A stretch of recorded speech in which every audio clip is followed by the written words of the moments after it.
that Belzer now has a YouTube channel.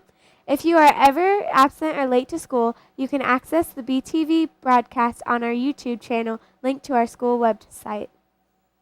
Robotics Club members need to bring in their permission forms for the January 16th competition at Heritage Christian by next Monday, January 11th. Beginning today until January 22nd, B212 is closed for laptop repairs during college prep. Testing is going on in this location. Please take laptops that need work to A105. Are you an aspiring artist? Did you express your artistic ability over the break? If so, bring your artwork to C110 this month to show it off in the Belzer blog. Reminder, NJHS is still continuing with tutoring on Mondays. Clubs will also resume this week. Today's lunch menu is Softer Walking Taco, Bosco Pepperoni Pizza Stick, Italian Chef Salad, Variety Deli Sandwich or Wrap, steamed broccoli with cheese, and refried beans. and now to Tamara with the sports and weather update. Today's weather is a high of 35 degrees and a low of 28 degrees. It's going to be mostly sunny today. Sports fact, more than 18,000 medals are awarded during the Olympics.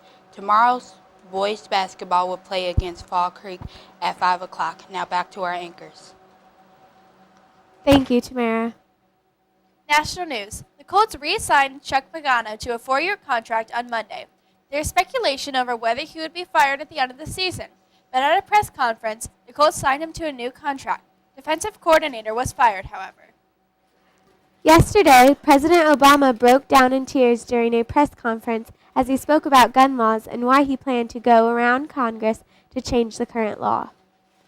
Today in Las Vegas, the Consumer Electronics Show will be showing the newest electronic products, which is to include kitchen appliances with cameras, headphones that monitor your heart rate and talk to you during your workout, and cars that you can get out of, then press a button on your watch for it to park itself.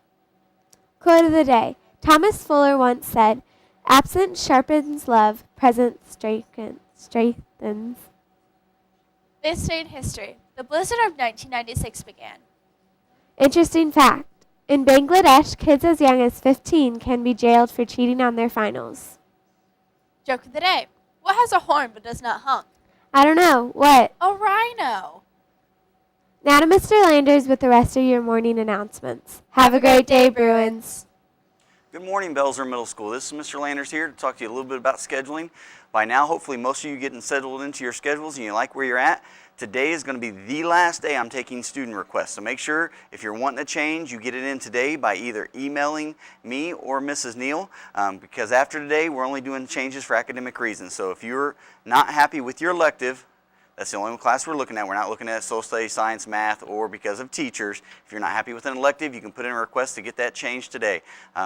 So get used to where you're at because it's going to be a good semester. All right, now to Mr. Harsher for the rest of the morning announcements. Thank you, Mr. Landers. Students, I want to talk to you for a couple minutes this morning about our new tardy policy. I mentioned this a little bit yesterday on BTV, and as many of you know, a call went out in error the other night and kind of brought some attention to this topic. But I want to take a couple minutes today to talk to you about our tardy policy here at Belzer and some changes that we're going to see this semester.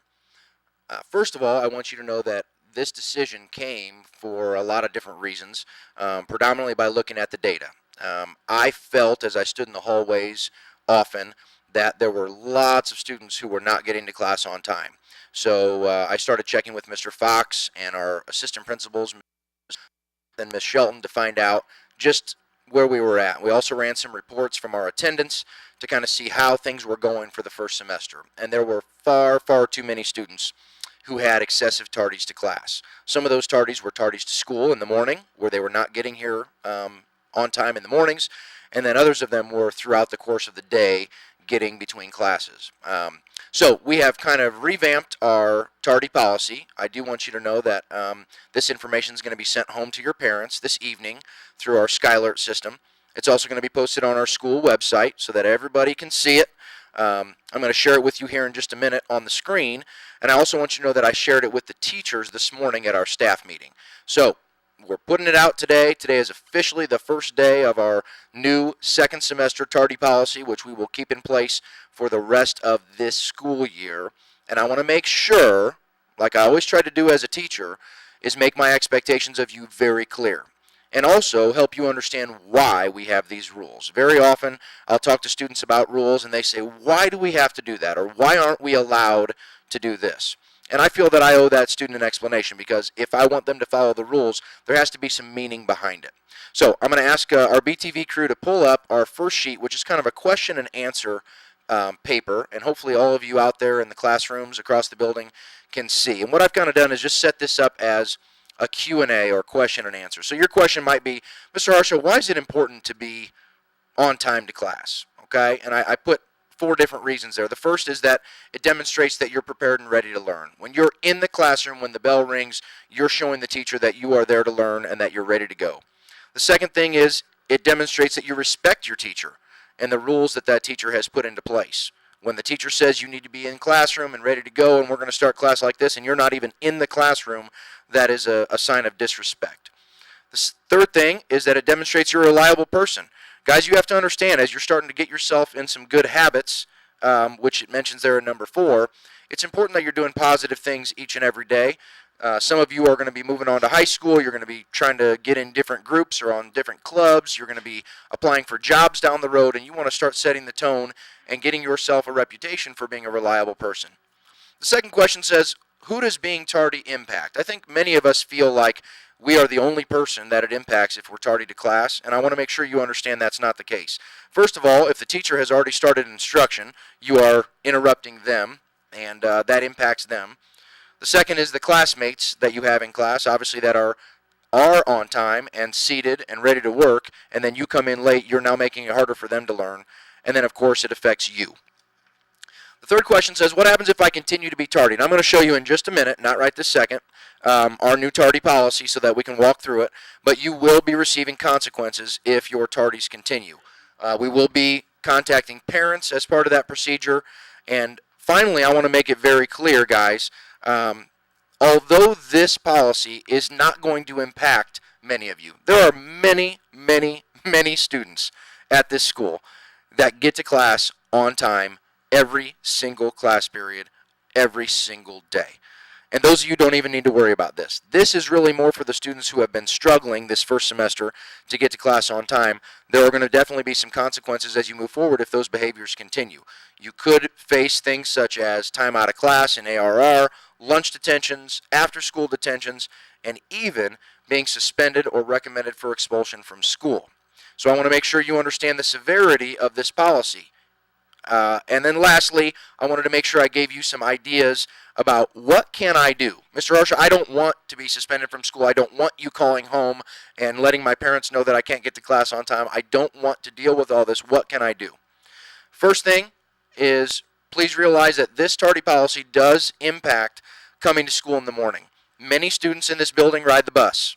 If your bus is late, especially when we get into these winter months with snow, that will be an excused tardy. That will not count against you in this count. But for those of you that ride to school with a parent, please understand, and I'm going to communicate this with your parents, they are responsible, and you are responsible, for getting here in plenty of time. If you show up 10 minutes late to school and you say, well, it was snowy outside, so we were late, that is not an excused tardy. Or there was a traffic jam on 56th Street, or we got stopped by a train. Those are not excuses. You need to make sure that you are here to school on time, and if you're struggling to get on time, you need to get up earlier and leave earlier. The second thing you can do is plan visits to your locker strategically. I heard a story yesterday about a couple students. They come to school, they go to their locker and drop off all their things. Then they go to breakfast, get in line. Then they have to go back to their locker to get their things and then walk to class. And those two students were being tardy to class over and over, and that makes sense. That's an extra trip to your locker that is unneeded. I would encourage all of you, when you walk in the building, I know you have your coat on, I know you have your bag and all your things, get directly in the breakfast line and get that out of the way, then go to your locker. Also throughout the day, you guys have to be knowledgeable of your schedule. If you are going from Mrs. Sam's classroom to Mr. Harris's classroom, that's maybe 50 feet away. There's absolutely no reason you should be tardy to that class. If you are going across the building, maybe to one of your electives, you might need to strategically plan when you're going to stop and go to your locker. You do not need to go to your locker every single class period. Next one is walk and talk with friends. Guys, we know that passing period is a chance for you to talk to your friends from class, say hello, whatever it is you want to do, but I encourage you to walk and talk. Don't stop and stand there for 2 minutes when you know you only have 5 to get to class. Tell your friend, let's go, and let's continue walking towards class. Always have a written pass. I'm going to tell you right now, I think this has been happening in our building, but it's going to start happening even more. If you are in the hallway after the bell has rung, every adult that you see is going to be asking you for a pass.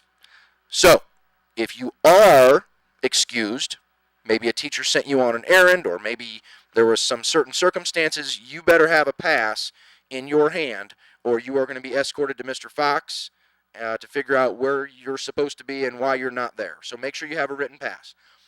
If you are late to class, guys, it's going to happen. Sometimes something's going to come up. You're running late. You can't get open in your locker, whatever it might be. Something does happen, and you get that first warning.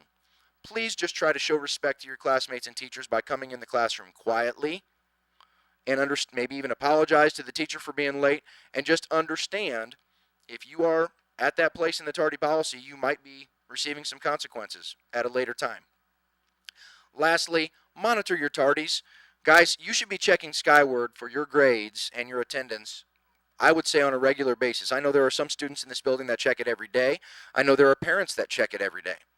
But you might want to look and see, was I marked tardy today? I came in right at the bell. Hopefully the teacher would tell you you're tardy, but make sure that you're keeping an eye on your tardies. It should not be a surprise to you or your parents when Mr. Fox calls home and says, this student is now going to serve an after-school detention because they are at this point in the tardy policy, because you should already know that.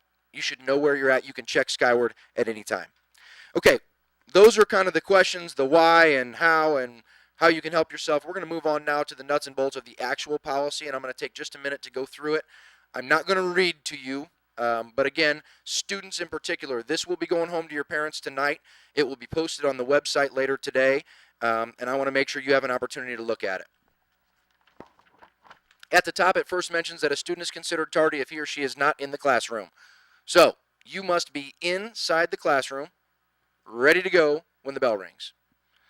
As I mentioned, you're encouraged to view attendance on Skyward, and this is going to be over a 9-week period. So your tardies that we're counting on this list are going to be over a 9-week period. So when we get to we're just now starting our 3rd grading period, and as we get ready to start our 4th grading period, your tardies will reset to 0.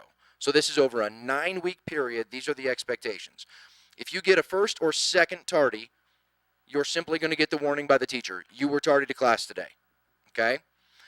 On the 3rd tardy, Mr. Fox, our administrative assistant in student services, is going to send an automated call home to your parents that says your son or daughter from Belzer Middle School were tardy to class today. On the 4th tardy, you're going to get a pass in class, and you're going to get called down to Mr. Fox's office, and he's going to talk with you about being tardy, and he's going to ask you why you were tardy and what's going on, and see if there's any way that he can help you and kind of give you your last warning. On the 5th tardy, consequences start. You will be assigned a lunch detention, and we've got a statement that you're going to write out about being tardy, and as you notice there also will be an auto call home, so parents are going to be notified again. On tardies 6 and 7, you will be assigned an after-school detention. Those are on Mondays after school for 1 hour. We do provide bus transportation, so there's no reason students can't stay, and you'll have to serve an hour of your time after school on a Monday.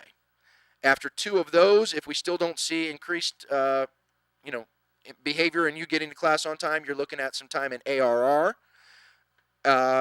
whether a half day or a full day. And then when we get to number 10, students, when we get to double digits, if you have been tardy 10 times in a 9-week period, now our grade level administrator is going to take over. Mr. Smith or Ms. Shelton will meet with you.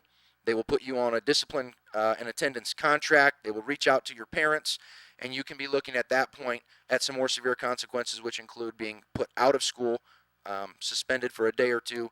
And if we get to the point where you get to 15, we're going to sit down as a team on our Monday morning RTI meetings and discuss a change in your schedule. Now, that could mean you're placed in our AIS program. It could mean that we can't trust you to get to class on time, so we need to put you on home access for the rest of the semester. It could even, if it was disruptive tardies and some other behavior issues, it could even be time at that point to recommend expulsion. So again, students, I want to make sure that we're clear as we go through this policy. I want to make sure that you understand how this works and what my expectations are. And again, students, what I will do, just to make sure that I communicate this with you, it will be posted to the website later today. I've shared it with your teachers this morning via email and a hard copy. I've shown it to you now on the screen. I will send it out to each and every one of you today through Canvas. So you have a copy of it. You can go look at it in case you have questions. And again, we'll continue to communicate with you through Mr. Fox and also through our parent phone calls home. So I appreciate your attention. I know it's been about 10 minutes. I was hoping it to be closer to 5, but I want to make sure that I'm very clear. This starts today, okay? So continue to leave class, get going, make sure that you are moving. I know that every student in this building can get from point A to B in 5 minutes. I've been around long enough now to know that no matter where you're going, you can get there in 5 minutes if you're moving. So continue to keep moving in the hallways, and if you have questions about this, feel free to come see me later in the day when you have an opportunity, or shoot me an email, or even have your parents give me a call if needed. Thank you very much, and everybody have a great Wednesday.